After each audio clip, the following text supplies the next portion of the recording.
Good evening. Just yesterday, a New York Supreme Court judge issued a court order officially blocking the governor's mask mandate here in the state of New York. He struck it down because, according to him, the mask mandate was not constitutional. Meanwhile, according to government documents that we here at the Epoch Times were able to get our hands on, it turns out that 4 prominent scientists, specifically scientists who helped to shape the public narrative that COVID had natural origins, well, they received substantial increases in their grant money from the National Institute of Allergy and Infectious Diseases, which is, of course, the agency run by Dr. Anthony Fauci. Let's go through it all together.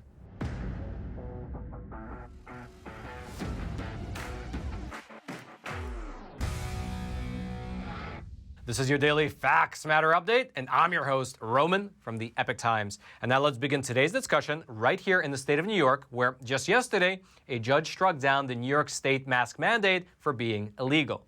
Now, in case you live in a state that does not have such things, and maybe you even forgot that masks were a thing, well, here in New York, Governor Kathy Hochul, she recently reinstated the statewide mask mandate. That's right, on the 10th of December, so about a month and a half ago, Governor Kathy Hochul, she issued a new mask mandate which forced masks to be required in all public places as well as public venues unless those businesses have a vaccine mandate requirement. Meaning that in the state of New York, businesses had essentially 2 options. Either mandate that their customers and their employees show a vaccine card, or that their customers and employees must wear masks. And as she made that announcement, well, here's what she said in a statement back in December. We are entering a time of uncertainty. We can either plateau here or our cases can escalate beyond control. We are heading in an upward direction that I find is no longer sustainable. I have warned for weeks that additional steps could be necessary. And now we are at that point based upon 3 metrics: increasing cases, reduced hospital capacity, and insufficient vaccination rates in certain areas. And indeed, the mask mandate went into effect. Here in New York City, people were once again hassled by pretty much every establishment if they were not wearing a mask. And so you had supermarkets, you had stores, you even had corporate buildings forcing people to wear masks in their lobbies. However, the measure that she put into place back in December was only supposed to remain in effect until January 15th, at which point she said that the state of New York would reevaluate the order based on the situation with the number of COVID cases and the hospitalizations at that time. And on that front, here's what Governor Kathy Hochul said, and this is potentially one of my favorite quotes from her. She said this back in December.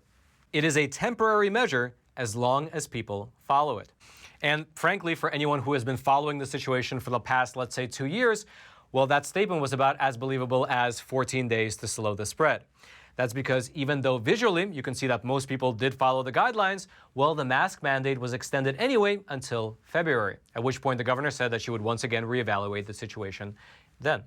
However, it looks like there will be no need for her to reevaluate. That's because, as I mentioned a moment ago, just yesterday, a New York Supreme Court judge ruled that the governor's mask mandate was actually unconstitutional, and he declared that it is null, void, and unenforceable. Specifically, Judge Thomas Rademacher, he released this order right here in which he wrote that the governor does not have the authority to impose such a mandate, and that if she would actually like to have such a thing put into place, well, it will require the state legislature to pass a new law.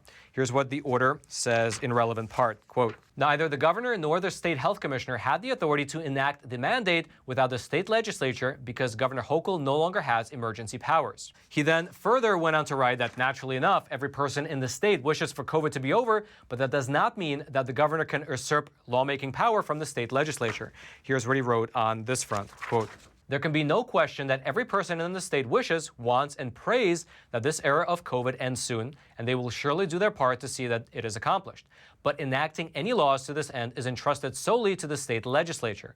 While the intentions of Commissioner Bassett and Governor Hochul appear to be well aimed squarely at doing what they believe is right to protect the citizens of New York State, they must take their case to the state legislature." The judge then said that the mask mandate was null, void, and no longer enforceable, which is kind of amazing if you think about it, because according to this order, the state government cannot compel businesses to force their customers to wear masks. That's unconstitutional. But at the very same time, to this very day, the city of New York, it still has their vaccine mandate in place. And that mandate, it has the local city government forcing local businesses to force their customers to either get the shot or get out. I guess there is a different logic between New York State and New York City. Regardless, though, after this ruling was issued just yesterday, Governor Hochul released a statement saying that she was not all too pleased with it. Here's what she said. My responsibility as governor is to protect New Yorkers throughout this public health crisis, and these measures help prevent the spread of COVID-19 and save lives. Now, I just wanted to pause here for a quick moment. It is the case that after she issued the mask mandate, COVID cases went through the roof here in New York. So even though the mask mandate was put into place, there was a significant rise in Omicron cases. Now, did the masks help to prevent more cases? Would it have been even worse without the mask mandate? Well, I'm not sure, but I thought that is at least worth mentioning because it's not such a clear-cut relationship between having a mask mandate in place and saying that COVID cases have declined. Regardless, here's how Governor Hochul ended her statement, quote, "We strongly disagree with this ruling, and we are pursuing every option to reverse this immediately." Now, I know what most of you are probably wondering. Does this injunction apply to the second mask as well? And thus far, that's not clear. We have not gotten clarification from either the state or from the court. Now, I'm of course kidding, but there is something else worth discussing, which is that even though the injunction is now in place, meaning the law of the land, according to the latest update in the court battle, is that neither businesses or schools can deny access to students or customers who choose not to wear a mask, it seems that some people are choosing otherwise. For instance, House Rep Elise Stefanik, she's a Republican House representative from New York State, she is saying that she's getting calls from her constituents saying that students are not being let into schools unless they're wearing a mask. Here's in fact what she wrote on Twitter just earlier today, quote, "My office is answering calls from constituents, specifically parents who are informing us that their kids are being kept from entering schools unless they are wearing masks. This is illegal. There is no stay on this court ruling." And that is in fact the case because even though the state government has appealed the court's decision, that appeal will take some time. And until anything happens with that, the injunction, meaning the block, is the law of the land. And so this mask mandate cannot be enforced. And so if these schools are doing, in fact, what the parents say they're doing, well, they are indeed in the wrong. They're doing something illegal. Now, we have reached out to Governor Hochul's office as well as to the court for comment on the matter, but we have yet to hear back. As soon as we hear from either source, I'll let you know right away. Until then, Roman in the studio, back to you. And so, if you happen to live in New York, you should know that starting today, if a business forces you to wear a mask, well, that is that business doing it themselves. They're doing it out of their own volition because they are no longer being forced by the state government. If you'd like to read more about this mask mandate, including the judge's ruling, I'll throw a link to both an article as well as the PDF of that court order. It'll all be down there in the description box below this video. And all I ask in return is that you take a super quick moment to smash that like button for the YouTube algorithm. And now, let's move on over and discuss the massive funding boost that Dr. Fauci provided to several scientists who helped to shape the narrative around COVID. What happened there was, what's this? Well, that's a great question, Roman, and it is today's sponsor, which is an awesome messaging and email service provider called Secure. And it's awesome if you're the type of person that actually cares about their privacy. Because, I mean, it's no big secret that these big tech companies are mining and remining our data all the time. In fact, in the year 2020, it was found that over 155 million Americans, likely including you and me, have suffered some form of data breach. And by the way, that's only what's publicly known. However, what's happened in the past, well, that can stay in the past because with Secure, your data and your messages can remain private. And that's because Secure has all of their data centers located over in Switzerland rather than in the US or in China. And the reason that's so important is that Switzerland has some of the strictest data privacy laws in the entire world, and they are not subject to the Intrusive Cloud Act. And if you want to know what the Cloud Act is, head on over to secure.com and watch their video on the homepage or on the video tutorials page, which is under their support section. Now, the thing that I personally love the most about the Secure app is the privacy aspect of it. They don't mine my data. They don't mine my phone number. They don't mine the phone numbers or data of my friends and family who I chat with. But best of all is that if your friends and family don't actually use the Secure app themselves, it doesn't matter. Because the way that it works is that when you use their Secure Send email technology, all of your emails and your messages route to Switzerland, and then the recipient can reply using their Secure Reply technology, and so everything remains private no matter what. And the same actually goes for their messaging app as well. And they're always coming up with new features. In fact, the most recent one they told me about, they sent me an email here, was that they're coming up with a new feature called Text to Chat by Invite. So they're an innovative company, and they really do care about your privacy. And so what they're doing doesn't work with your existing big tech email account. So check them out. You can head on over to secure.com. I'll throw the link into the description box below. And when you use promo code Roman, you can get 25% off. And the rates are not even that expensive to start with, by the way. It's only $5 for the messenger and $10 for the email and messenger combo. And they even offer a 7-day free trial. So head on over to their website. Again, it'll be linked in the description box below. Use promo code Roman to save some money. And now, Roman in the studio, back to you. And now let's move on over and talk about about Dr. Fauci's funding. According to government documents that we here at the Epoch Times were able to get our hands on, it turns out that 4 prominent scientists, specifically several scientists who played instrumental roles in shaping the public narrative around the natural origins of COVID, well, they received substantial increases in their grant money from the National Institute of Allergy and Infectious Diseases, otherwise known as the NIAID, which is, of course, the agency run by Dr. Anthony Fauci. Meaning that the scientists who actually helped to push the narrative that COVID did not come out of a lab, well, they received substantial increases in the amount of funding that came from Dr. Anthony Fauci's agency. Now, this entire story is a lot like a giant jigsaw puzzle, and with every new piece, we begin to more and more see the full picture. And so let me just briefly set the stage for you.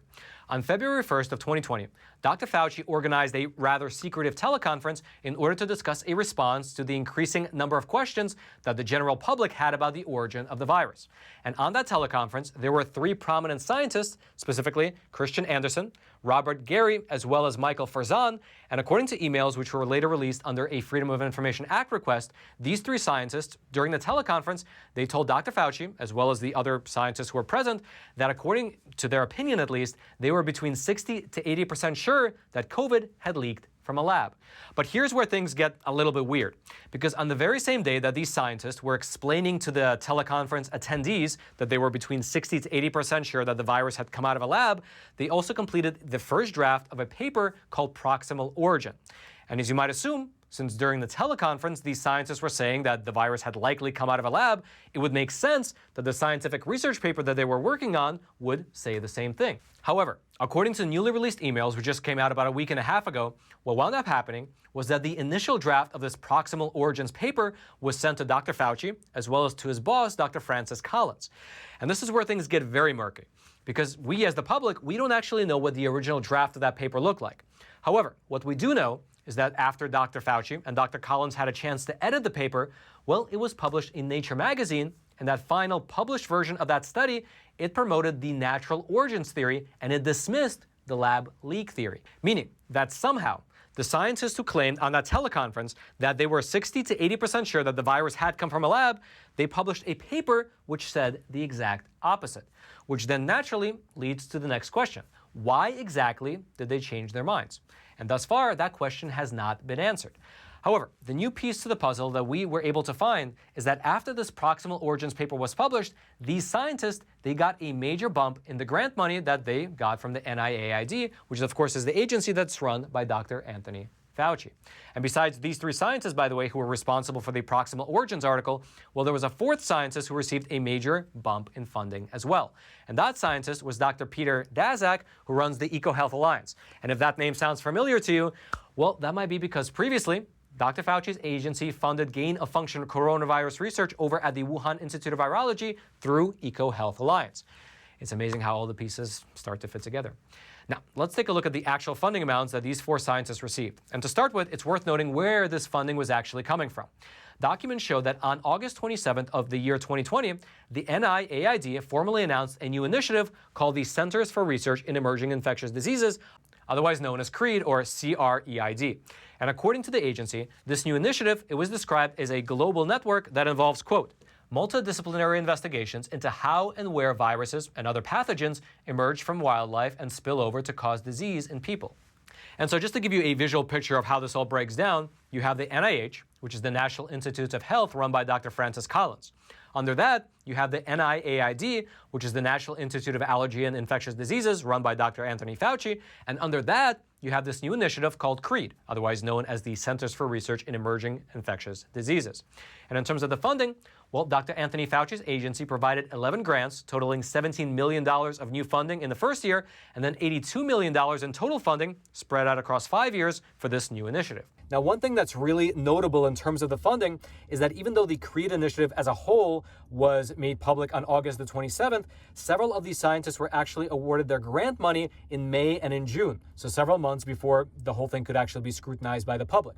And the reason that's so significant will be made clear in a second, so let's dig into the individual grants. So to start with, Mr. Peter Daszak, who is the leader of the EcoHealth Alliance, he was awarded a relatively hefty $7.5 million 5-year grant in order to study emerging diseases in Southeast Asia. And there's something very, you can say, interesting about the timing of his particular grant.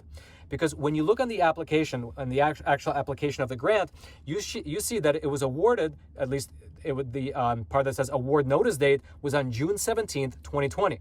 And the reason that is so significant is because back in April of 2020, when the news came to light that Peter Daszak had all these connections to the Wuhan Institute of Virology, well, it was at that time that President Trump actually took the step. He revoked the earlier grant that Peter Daszak had received from the NIAID.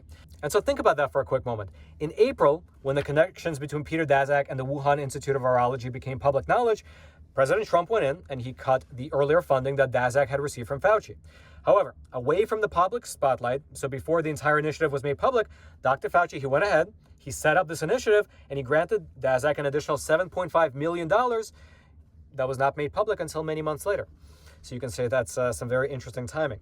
Now, that grant was set to be disbursed over the course of 5 years, and so thus far, here is what the research has shown. Quote, Peter Daszak received a total of $1.5 million in both 2020 and 2021. Unlike either Anderson or Gary, the other two scientists, proceeds from his CREID grant make up the entirety of his listed NIAID grants in both years. By way of comparison, Daszak had received approximately $662,000 in NIAID grant money in 2019. Put another way, Daszak's post-pandemic funding increased by approximately 130%. And then let's dive into some of the other scientists. For instance, you have Dr. Anderson. He was one of those 4 scientists that we listed. And on January 31st of 2020, he privately, we know this through the emails that have come forward, he privately told Dr. Fauci that the virus looked, quote unquote, engineered. And then the very next day, on February the 1st, during that teleconference, he claimed to be 60 to 70% sure that the virus came from a lab. However, he later then recanted his stance and actually worked to spearhead Dr. Fauci's narrative that the virus had a natural origins. And then subsequently, the amount of grant money that he received went up considerably. Here's specifically what the research says in terms of his grant money. Quote, Dr. Anderson received a total of $7.4 million in funding in 2020 as compared to $4.5 million in grant proceeds in 2019. Anderson's total grant funding increased to nearly $9 million in 2021. The new CREID grants, co-awarded with Gary, which is another scientist, accounted for approximately $1.9 million of his 2020 grant proceeds and $2 million of his grant proceeds in 2021. And so then let's actually get into Dr. Gary as well. During the teleconference on February 1st, he said that, quote, he really can't think of a plausible natural scenario where you can get from the bat virus to SARS-CoV-2. And then he further cited the remarkable sequences of mutations that would have to occur for SARS-CoV-2 to naturally arise, telling the group, quote, I just can't figure out how this gets accomplished in nature. And then furthermore, Dr. Gary noted that a lab-created virus would easily explain the virus data that he was seeing, and he told the group that, quote, in the lab, it would be easy to generate the perfect 12-base insert that you wanted. Furthermore, Dr. Gary, who is one of the co-authors of the proximal origins theory paper, he was once interviewed by The Intercept, which is a pretty good publication, and he stated specifically that he was advised during that teleconference to not discuss a lab leak when writing the proximal origin paper. Here's specifically what he told The Intercept, quote, the major feedback we got from the February 1st teleconference was 1, don't try to write a paper at all. It's unnecessary. Or 2, if you do write a paper, don't mention a lab origin, as that will just add fuel to the conspiracists. And indeed, not only does it appear that that's exactly what they did, but also it looks like Dr. Gary suddenly received a boon of funding afterwards. Specifically, according to the documents that we were able to peruse, Dr. Gary received, quote, $7 million in NIAID grants in 2020 as compared to $5.7 million in 2019. Gary also received $6.6 million in grants in 2021. The new CREID grant, co-awarded with Dr. Anderson, accounted for approximately $1.9 million of his 2020 grant proceeds and $1.8 million of his grant proceeds in 2021. And then lastly, you have Mr. Michael Farzan, who likewise changed his views from believing that the virus came from a lab to then later saying that he agrees with the notion that it came from some kind of recombination between a bat and a pangolin. And he likewise was granted a significant amount of funding afterwards. Here is what the research showed that Mr. Farzan got. Quote, Michael Farzan received $9.9 million in grants from Fauci's NIAID in 2020, followed by another $7.9 million in 2021, and an additional $919,000 at the start of 2022. By comparison, Farzan had received $3.8 million in grant money from NIAID in 2019. Although Farzan received substantial increases in grant funding, none of that money appears to have come under grants provided by the CREID Initiative. Now, I think it relatively goes without saying, at least at this point, that there's no real known connection between these scientists pushing the natural origins theory and then getting such a large increase in the amount of funding that they were granted from Dr. Fauci's agency or from that sub-initiative under his agency. However, these documents, they do raise, you can say, sort of the natural and obvious question, which is, out of the many thousands of scientists who would be very interested in this grant money, I mean, think about it, that's 11 grants totaling what? That's 11 grants totaling $83 million from this CREID initiative. How is it that 3 of the individuals who were chosen happen to be the same people who were promoting Dr. Fauci's natural origins theory, as well as, of course, Dr. Peter Daszak, who had all those connections to the Wuhan Institute of Virology? That is, it's interesting. You know what? At the very least, what it does is, even though the connections aren't exactly clear, nothing has been laid to bare yet, these documents do offer at least another piece of the puzzle that can give us a clearer picture on what is actually happening behind the scenes. Now, that is thus far all we know. And so, I don't want to speculate. I just want to present you with the facts, then you can make up your own mind as to what you believe. And now, let's head back to the studio. If you'd like to read more about this Dr. Fauci funding, or more generally about how this whole natural origins narrative came to be, well, I'll throw the links to several articles into the description box below this video for you to check out. If you'd like to go deeper into the story, I would recommend that you check them all out. And all I ask in return is that while you're down there looking for those links, take a quick detour and smash that like button for the YouTube algorithm. And now, since you've completed this episode of Facts Matter, I would highly recommend that you go on over to Epoch TV and check out an awesome episode of American Thought Leaders where Jan sat down with Cheryl Atkinson and they discussed how propagandists have essentially co-opted both fact checkers as well as the press in order to control the information landscape. Here's a trailer for that episode. Nearly every mode of information has been co-opted, whether it's Wikipedia online, fact checkers, the news. In an era of weaponized information, Conspiracy theory, quackery, anti-vaccine. Anybody who asked a logical, rational question about the safety of a medicine for an individual was suddenly portrayed as anti-vaccine. Today I sit down with 5-time Emmy Award-winning investigative journalist Cheryl Atkinson. She's the host of Full Measure and author of Slanted: How the News Media Taught Us to Love Censorship and Hate Journalism. That crazy thing that they say is a conspiracy theory may well have some truth in it. If you'd like to check out that full episode, as well as all the other phenomenal content over on Epoch TV, I'll throw a link to it. It'll be right there at the very top of the description box. Hope you click on it. Hope you check it out. Hope you subscribe. And I hope that you join us on this journey of exploring this beautiful, beautiful world through honest journalism that is based in truth and tradition. Now, lastly, if you haven't already, smash that like button for the YouTube algorithm. Subscribe to this YouTube channel if you haven't already, in order to get this type of honest news content delivered directly into your YouTube feed, while YouTube still allows it. Also, consider hitting that notification bell so you can actually be notified of any new videos as we release them. And then lastly, if you happen to have a Telegram account, consider following us at FactsMatter_Roman, who publishes the links to all of our episodes there. So if anything ever does happen here on YouTube, you can always find the links on Telegram. And then until next time, I'm your host, Roman from the Epoch Times. Stay informed and stay free.